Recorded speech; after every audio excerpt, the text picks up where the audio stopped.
Hola, ¿qué tal?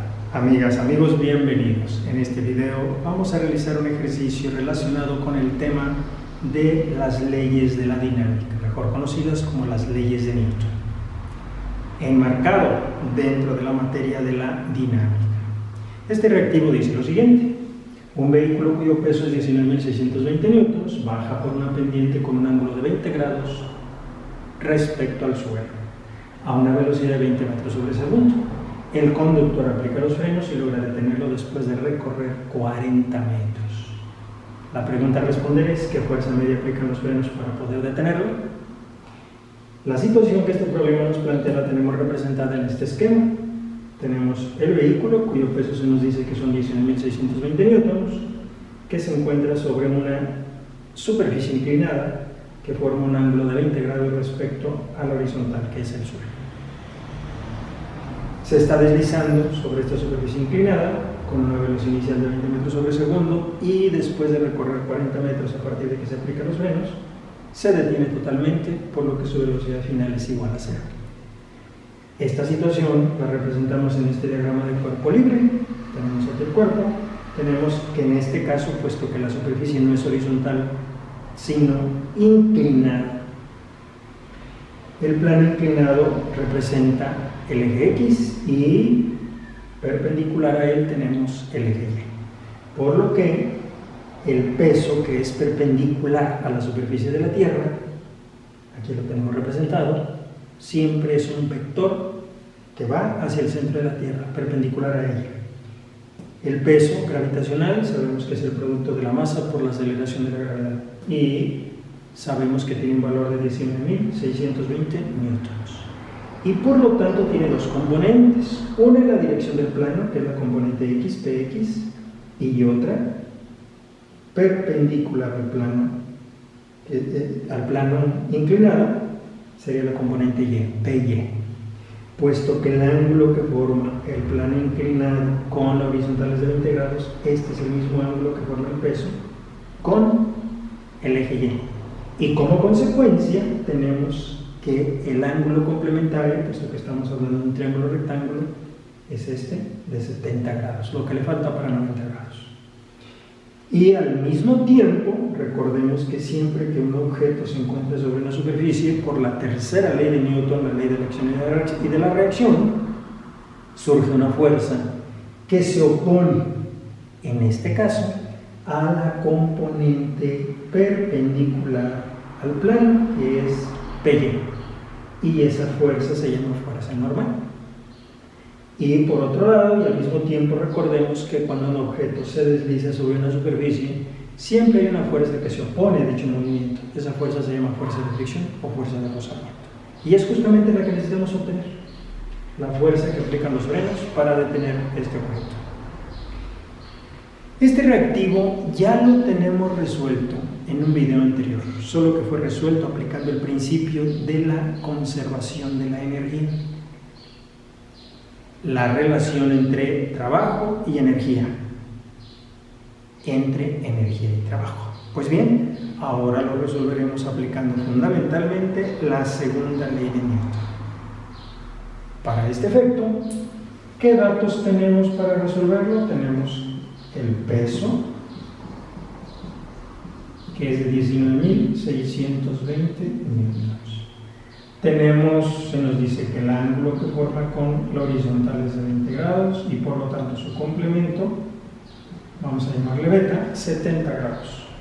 Tiene una velocidad inicial de 20 metros sobre segundo y después de recorrer 40 metros se detiene totalmente. Y al detenerse totalmente, por lo tanto, su velocidad final es igual a 0. ¿Qué dice la segunda ley de Newton? La segunda ley de Newton nos dice que la sumatoria de fuerzas es igual a masa por aceleración. Puesto que tenemos fuerzas horizontales y verticales, tenemos que plantear la situación desde el punto de vista de las fuerzas horizontales y las fuerzas verticales.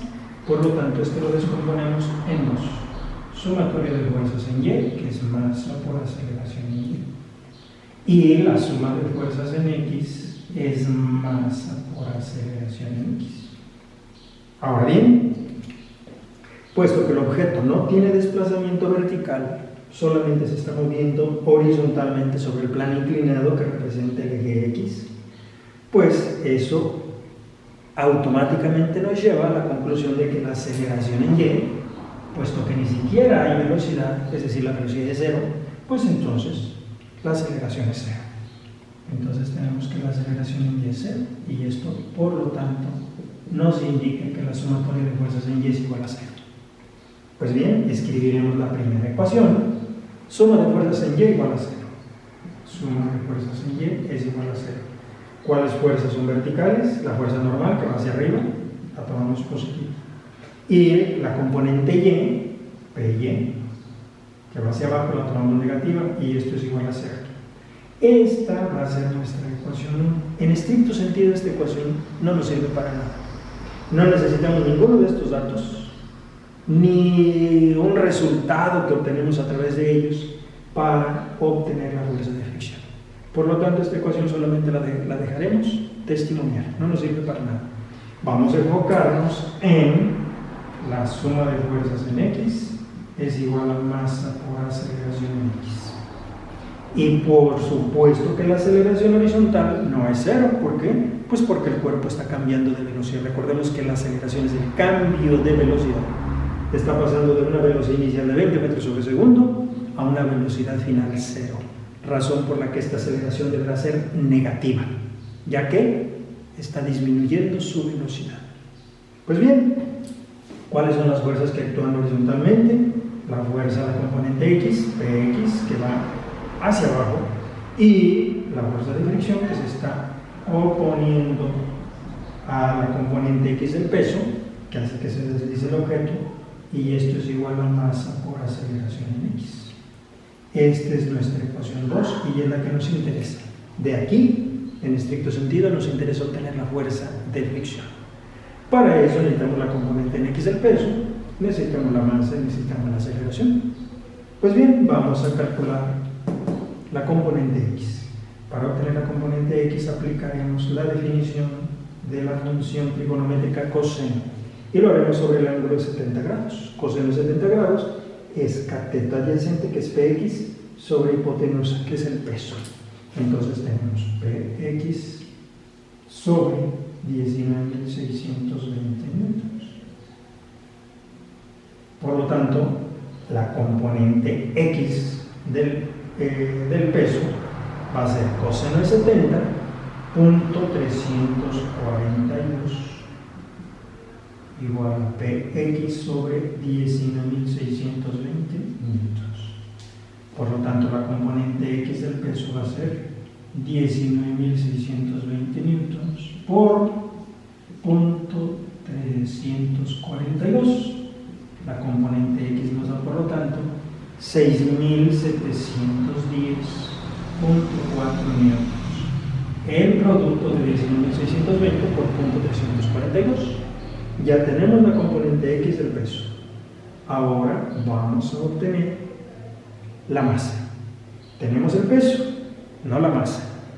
La masa la obtendremos a partir de esta fórmula. Peso es igual a masa por aceleración de la gravedad, por lo tanto masa es peso sobre aceleración de la gravedad, es decir, 19.620 newtons sobre 9.81 metros sobre segundo cuadrado.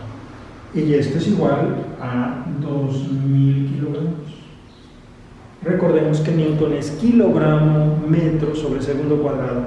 El kilogramo metro sobre segundo cuadrado del Newton se anula con metro sobre segundo cuadrado. El metro segundo cuadrado del Newton se anula con el metro segundo cuadrado que tenemos en el denominador. Por lo tanto nos quedan kilogramos, 2.000 kilogramos. Y tenemos pues ya la masa. Ahora la aceleración. La aceleración la obtendremos a partir de la fórmula del movimiento rectilíneo uniformemente acelerado o movimiento rectilíneo uniformemente variado de velocidad final cuadrada igual a velocidad inicial al cuadrado más el doble del producto de la aceleración por la distancia. Puesto que la velocidad final es igual a cero, esto es cero.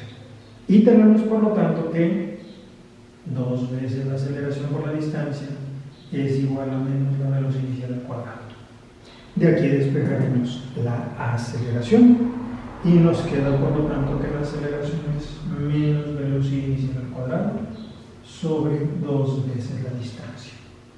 Tenemos por lo tanto que la aceleración es menos el cuadrado de 20 metros sobre segundo al cuadrado entre 2 por la distancia recorrida, 40 metros. Y esto nos da menos 400 metros cuadrados sobre segundo cuadrado entre 80 metros. Menos entre menos nos da menos. 400 entre 80 nos da 5 metros segundo cuadrado, metro cuadrado sobre segundo cuadrado, 1 metro del numerador se anula con el del denominador y nos queda por lo tanto metros sobre segundo cuadrado. Y esta es la aceleración. Negativa, como lo esperábamos. ¿Por qué razón? Porque el objeto pasa de una velocidad mayor a menor. De 20 metros sobre segundo pasa a velocidad cero. Entonces tenemos desaceleración o aceleración negativa. Y pues ahora sí, ya podemos sustituir todos estos datos en la fórmula 2. Y nos va a quedar Px que nos dio 6.710.4 newtons menos la fuerza de fricción igual a la masa, que son 2.000 newtons, por la aceleración, menos 5 metros, perdón, no son newtons, son kilogramos, y por la aceleración, que son menos 5 metros sobre segundo cuadrado. Tenemos por lo tanto 6.710.4 newtons menos la fuerza de fricción igual a menos por menos más, 2.000 por 5 nos da 10.000 kilogramos por metro sobre segundo cuadrado son newtons. Ahora transponemos y nos da menos fuerza de fricción es igual a, esto es negativo, más por menos, menos 2.000 por 5, menos 10.000 nos da menos 10.000 newtons menos 6.710.4 newtons, por lo que tenemos que menos fuerza de fricción es igual a menos 16.710.4 newtons. Por lo tanto, la fuerza de fricción, puesto que aquí está en negativo, dividimos o multiplicamos por menos 1 y esto nos da por lo tanto que la fuerza de fricción son 16.710.4 newtons. Y esta es la fuerza que aplican los frenos para poder detener el objeto. Si ustedes comparan esta solución con la del otro video que aplica el principio de la conservación de la energía, verán que el resultado es exactamente el mismo. Muchas gracias por ver este video. Apoyen este canal y todos nuestros otros canales, Matemáticas Arca UNAM. Hay 3 formas de apoyar. 1, dándole clic a este video. 2, compartiendo, compartan con sus compañeros y amigos para que también aprendan. Y 3, suscribiéndose. Suscríbanse, por favor. Muchas gracias. Hasta el próximo video.